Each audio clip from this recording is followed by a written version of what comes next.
Committee পালা দিয়েছে একদিকে শিব আর দুর্গা। ভালো পালা নয়, খাটনিটা অনেকক্ষণ। কারণ আমরা যদি অন্য পালা দিতেন খাটনিটা একটু ছোট হইতো, তো এই জন্য আপনারা তো বলতে পারছেন না বাবা। তারপর শিব দুর্গা পালা, বেশ পালাটা হয়ে গেছে অর্ডার। এবার ভাগ করতে হবে বর্ডার নাকি, দাঁড়িয়ে যাবে কেডার, দুইয়ের মধ্যে একটা হবে মার্ডার। এই মার্ডারের মধ্যেখানে কোনো পুলিশ কোনো প্রশাসন বাবাই আসতে পারবে না। আমার কথায় কথায় মার্ডার বলো,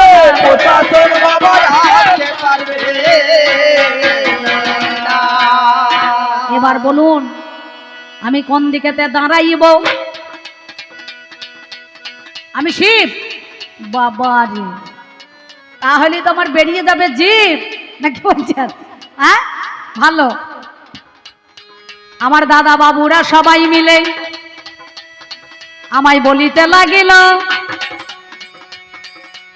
আমাকে শিব বাবা সাজতে হবে ভালো নাকি, আমাকে শিব সাজতে হবে, তা ভালো। আমার যিনি পাল্লাদার জানেন মহাশয়,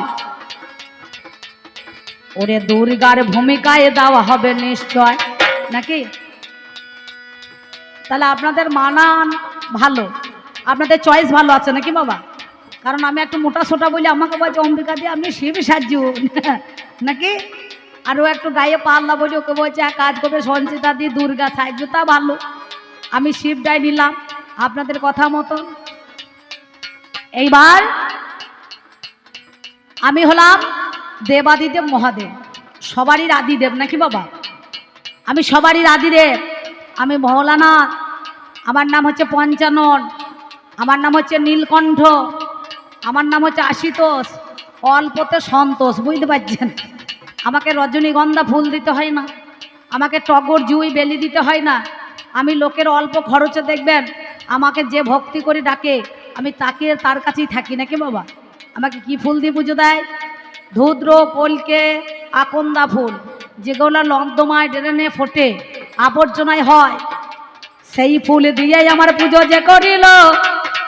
আমার ভক্তরা কি বলিব জানেন সুধী দল, আমি আর অম্বিকা থাকবো না হয়, এবার আমি শিব সেজে যাবো গো নিশ্চয়। তাহলে শিবের একটা নাম কি? আশুতোষ। একটা নাম হচ্ছে মৃত্যুঞ্জয়, আমি মৃত্যুকে করিয়েছি জয়। আমার নাম হচ্ছে পঞ্চানন, আমার পঞ্চানন কি 5টা মাথা নাকি বাবা। আমার মাথাতে মেয়ে ছেলেগুলো কত জল ঢাললে নাকি।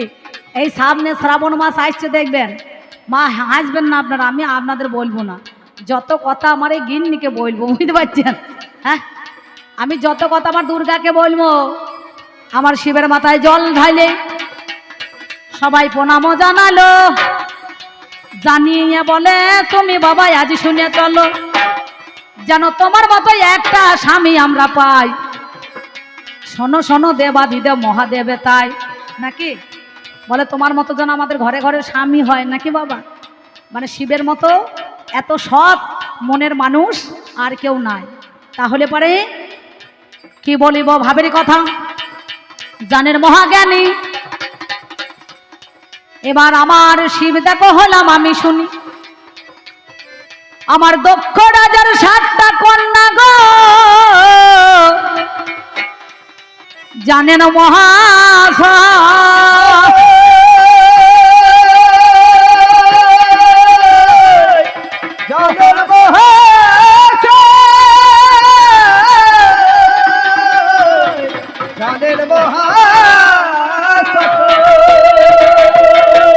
দক্ষ রাজার 7টা কন্যা, 7টা কন্যা কে কে নিল জানেন?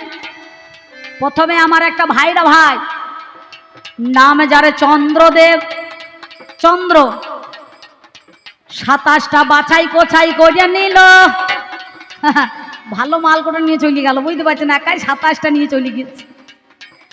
কশ্যমণি 13টা নিয়ে পালালো। তাহলে কটা হইল? 27 আর 13তে হিসাব করুন নাকি বাবা। তাহলে চন্দ্র 27টা নিল, কশ্যমণি 13টা নিল, একাদশ রুদ্র 11টা নেয়, ধর্ম 8টা নিয়ে পালিয়ে গেল আপনাদের জানা নাকি? ধর্ম 8টা নিয়ে চলে গেল, চন্দ্র 27 আর 13টা কত না মনে করুন হচ্ছে গিয়ে 40 নাকি গো, আর 8-এ 48 আর 11টা তাহলে 59 নাকি? 59টা নিয়ে পালিয়ে গেল। এইবার একটাই আমার তেচকি মাল ছিল, যেমন কানা বেগুন তেমনি ডোগলা খরিদ্দার হইল নাকি? কানা বেগুন কখন দাম হয় মায়েরা জানে? কখন দাম হয়? কানা বেগুন কখন কাজে লাগে জানেন? এই যে এই রথের মেলাতে অনেকজনের জিলিপি পাপড় ভাজছে, তেলে ভাজার দোকান করেছে, চাউমিন পকোড়া এগ রোল, দেখবেন যখন যারা তেলে ভাজা ভাজে তারা কিন্তু ভালো বেগুন নেবে না 100 টাকা কিলোতে, ওই কানা বেগুনগুলো নিয়ে আসে, বুঝতে পারছেন তো? হ্যাঁ, কি কানা বেগুন নিয়ে এসে বাছাই কোচাই করে ভালো করে কেটে ধুয়ে বেসনে চুবিয়ে তেলে দেয় ছেড়ে, যখন ফুলেই ওঠে ভাই তখন ওই 1 পিসের দাম দেখো 10 টাকা নেয়, নাই না? কি তাহলে কানা বেগুন কখন না যখন বেসনে চুবিয়ে ভালো করে ভেজে দেয় তখনই দাম হয় নাকি বাবা? তাহলে ও হচ্ছে কানা বেগুন, আমি ডোগলা খরিদ্দার। আর কানা বেগুন থেকে যে ভোলা দেখবে সেই তো নিয়ে চলে যাবে, নেয় কারা? আমার মতো 5 কলকে 6 কলকে গেঁজা খায় যারা নাকি, তারাই তো নিয়ে নেবে, তারা বাছাই কোচাই করবে না। হ্যাঁ, তাহলে মাতাল গেঁজালরা ওই তেলে ভাজাটাকে বেগনেটাকে নিয়ে নেবে নাকি গো? সঙ্গে সঙ্গে কি করিল জানেন মহাজ্ঞানী? তাহলে দক্ষ রাজা 60টা কোণার মধ্যেখানে আমি দেবাদিদেব মহাদেবে আমি হয়ে যাই, মহামাকে নিয়ে নিলাম, মিথ্যা বলি নাই। এইবারে কোথায় আমাদের দেখাশোনা হলো, আপনারা জ্ঞানী জনে জানেন শুধু দল, কোনখানেতে কবি গানের আলোচনা হয়, আপনারা জ্ঞানী জনে জানেন মহাশয়। আমি 4 দিন বাড়ি ছাড়া আছি। কোথায়? ওই শ্মশানে বসে আছি। কোন শ্মশানে না? বট গাছে গোড়াতে বসে আছি, বটের মূলে, সেইখানে বসে আছে অক্ষয় বটমূল। অক্ষয় বটমূল যেখানে ক্ষয় নাই। 4 দিন আমি বাড়ি ছাড়া। দেখবেন এই 4 দিন বাড়ি ছাড়া হয়েছি কেন না, আমার বাড়িতে 16টা মেম্বার আছে, 16 জন প্যাসেঞ্জার আছে, 16টা আমার বাড়িতে, কারণ এদের জলও নেই। আমি বাবা বাড়ি ছেড়ে চলে এসেছি কেন জানেন? 16টা আপনারা গুনিয়ে নেন। এই দেখুন, আমি হলাম ভোলা না তো আমার ভুলি, মাঝে মাঝে সেলাই করে দেয় আমার ফুটো ঝুলি নাকি বলছেন? যতই সেলাই করছে আমার ফুটো বন্ধ করতে পারছে না, মানে ফুটো মারতে পারছে না, এক কথায় বুঝতে পারছেন?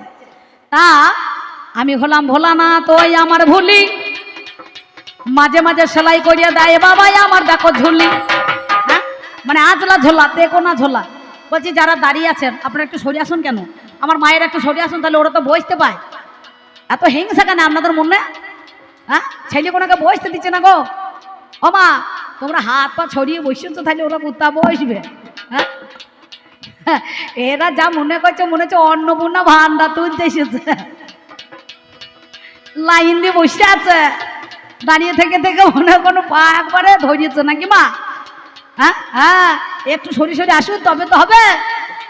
তাহলে ও আমার ভোলানাথ, আমি হলাম ভোলানাথ, আমার ভুলি 2 জনা, ওর 2টো সখী আছে জয়া বিজয়া, 4 জনা নাকি বাবা? আমার নন্দী ভিরিঙ্গি আছে 6 জনা হইল,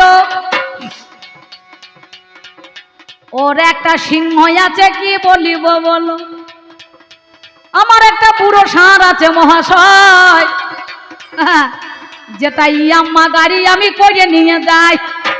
হ্যাঁ, এই জগতে গাড়ি ছিল নাকি? আমাকে দেখে সবাই গাড়ি করেছে।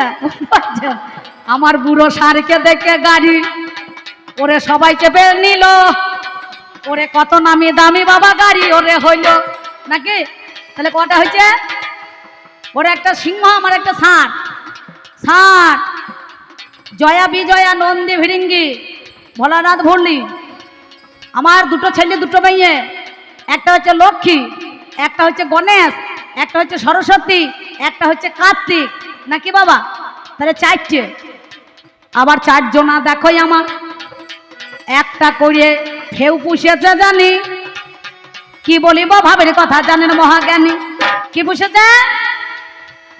লক্ষ্মীর আছে পেঁচা, দিনেতে বেরো হয় না, রাতের বেলায় চড়িয়ে বেড়ায়, জানেন জ্ঞানী জনা? কাকের ভয়ে দিনের বেলায় বেরোবে না ধন, ওরে গুপ্ত হয়ে থাকে বাবা মনেরই মতন নাকি? থাকে না? ধন যাদের আছে তারা দেখি দেখি বেড়ায়, দেখো গো আমার গুপ্ত ধন আছে ব্যাংকে কতগুলো, নাকি বাবা? খারাপ ভেবে নেবেন না, একটা নিত্য ধন আর একটা অনিত্য ধন, নাকি গো? হ্যাঁ, তাহলে সেই পেঁচা দিনের বেলা কাকের ভয়ে বেরোবে না। সরস্বতীর আছে হাঁস, সবার আছে জানা, সত্যি করিয়ে দিয়ে যায় তাহারও ঠিকানা। সরস্বতীর হাঁস আছে, সর্বদাই প্যাক প্যাক করে, ঘরে টেকা বড় দায়। আমি কি করিব গণেশের মা, কোনো উপায় নাই। আমি কোথায় চলে এলাম বাবা জানেন মহাজ্ঞানী, অক্ষয় বটমূলে চলে এলাম আমি।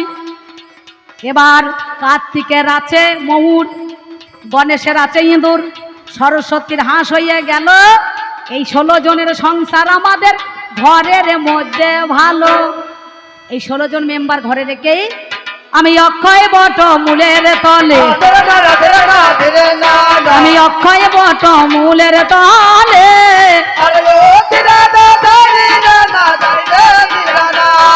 আমি বসে আছি আপনারা আমার জানেন মহাশয়। আমি এই অক্ষয় বটমূলে বসে আছি, সাধনায় সিদ্ধ লাভ করব বলে পঞ্চমুখে হরিনামে গাইছি। এমন সময় আমার দুর্গা এসে বলছে, তুমি আজকে 4 দিন বাড়ি ছাড়া, তুমি 4 দিন বাড়ি চলো, আজকে তোমাকে আমি নিতে এসেছি। আমি বললাম, কেন নিতে এসেছো? কোন কারণে নিতে এসেছো?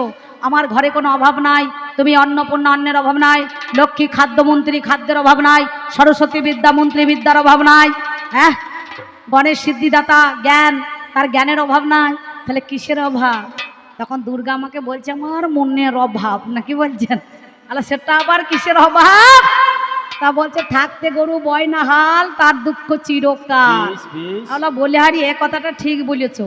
কারণ তা তখন কি বলছে জানেন? নাগর কোথায় রইলা হে, জল লেগেছে মোর বাহাকুড়িতে। নাগর কোথায় রইলা হে, জল লেগেছে মোর বাহাকুড়িতে। নাগর কোথায় রইলা হে, জল লেগেছে মোর বাহাকুড়িতে। ওরে জল লেগেছে বাঁধ ভেঙেছে, ওরে জল লেগেছে বাঁধ ভেঙেছে 3 দিনের কারণেতে। নাগর কোথায় রইলা হে, জল লেগেছে তোমার বাহাকুড়িতে। নাগর কোথায় রইলা হে, জল লেগেছে মোর বাহাকুড়িতে। আমার এঁড়ে বেড়ে চাষ দেখো দেবতারা সবাই মিলে করে, কিন্তু আমার জমি পড়ে আছে ওই না কৈলাসপুরে। তাই তো আমি চলে এলাম তোমারে জানাই। আমি বললাম, দুর্গা তোমারই কাছে শোনো আমার ঠাক। আমি এই 4 দিন পরে আমি কেন? জীবের যেদিন যেতে মানা, শিবে করে আনাগোনা। জীবে গেলে রোগ, শিবে গেলে ভোগ। জীবে যদি জেনে শুনে করে ভোগ, যায় তার ভব রোগ, নাকি বলছেন? তাই না? তাহলে আমি 4 দিন যাব না, আমি 4 দিন পরে তোমার সঙ্গে কৈলাসপুরীতে ফিরে যাব।